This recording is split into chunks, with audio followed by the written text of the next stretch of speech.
Hi, I'm C. Sellers with Omen Comics, and I'm the writer and co-creator on White Druid and Michael Nero. And today I want to talk about the secret origins of Bloody Shane. Bloody Shane, I would say, actually is kind of like one of our breakout characters.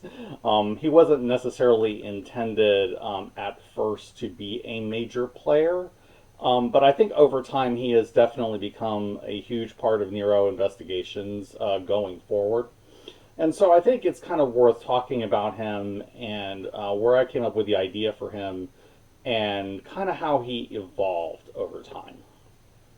So, my basic idea when I was scripting Nero and Druid #1 was basically the idea that, okay, I wanted Michael Nero to have a contact, somebody he gets information from, and I specifically wanted to be somebody who was dead, who had already, was kind of in the lands of the dead and somebody that only Nero could interact with.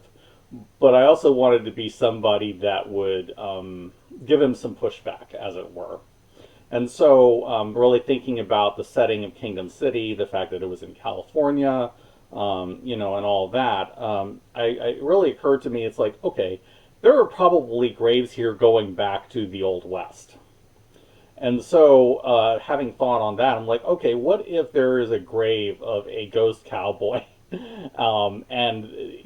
Really kind of thinking in mind that because this is the Omenverse, and the Omenverse usually deals with some pretty flawed people.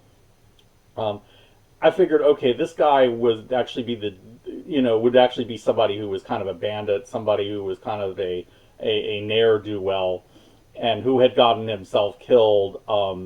And actually, thinking about how he got killed, and if you look at the gravestone, or at least the grave inscription that I put in the first issue, they talks about how the dead man's hands to blame. Um, that was actually inspired by a trip that I had taken as a kid to not Tombstone, yeah, South Dakota, where Wild Bill Hickok had died. Rapid City. Yeah, it was Rapid City. And so while I was there, I actually kind of visited, the basically an Old West museum, and that's kind of where Hickok kind of got in my head. And so Hickok was best known for his death at the dead man's hand, the aces and eights, hand for that, and then and how he ended up with him dead. And I figured, okay, I can kind of borrow a little bit of that from Bloody Shane, thinking that Bloody Shane in life was not a likable guy. He was a guy who was a ruffian who, got his way through violence and, generally being, a nasty sort of customer. And so I'm thinking, okay, eventually it would be a situation where, like, the townspeople kind of got together and made sure that he didn't survive. So yeah, the dead man's hand was like, kind of like a nod to that, and kind of as a message, like, don't do this to us again, or you'll end up the same way. So that had kind of been like how I had developed, Shane's past and kind of where he was. But the other thing I kind of thought that really worked, him having been a crook, is that he's dealing with Nero, who is a detective, and they just would not get along that well. It just wouldn't, And one of the things that I always have Shane do is rib Nero for being a Pinkerton. Um, and really, he's not a Pinkerton detective. He's, Nero's just, a higher, a normal detective for hire. It's just that he specializes in magic cases, right? But I think that, Bloody Shane would absolutely love to rib him for being a Pinkerton or being like a Pinkerton. And so, he always refers to him as Pinkerton or Pink, and I just feel like that's the kind of adversarial relationship they have. But at the same time, they need each other. Nero needs the information that, Bloody Shane can give him. Bloody Shane is also, I had eventually worked out a poltergeist not just like a regular ghost, but a poltergeist. So he's a powerful, very powerful spirit. And so he's able to do things for Nero from time to time when it benefits him. But he needs Nero because Nero is his lifeline to the world of the living, and he's able to, set certain things to rights for him in a way nobody else can because they can't hear or see him.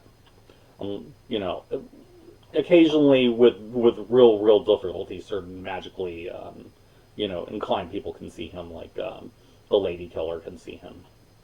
But for the most part, not really. Most people can't. So, this is one of those things where he needs Nero, particularly because his third side allows him to commune with him.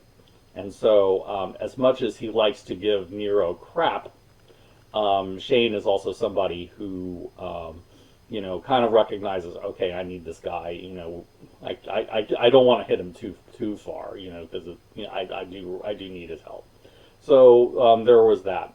Visually, I had decided that basically he was Sam Elliott. And I don't know, I don't know why it is, but like Sam Elliott like is a particular favorite of mine when it comes to westerns, even though I have not really seen a whole lot of his westerns. You mainly know him from like The Big Lebowski, The Dude Abides. And I just love the handlebar mustache that he has. I just love that he just kind of exudes this cool cowboy old man presence, and so that was what I wanted to keep.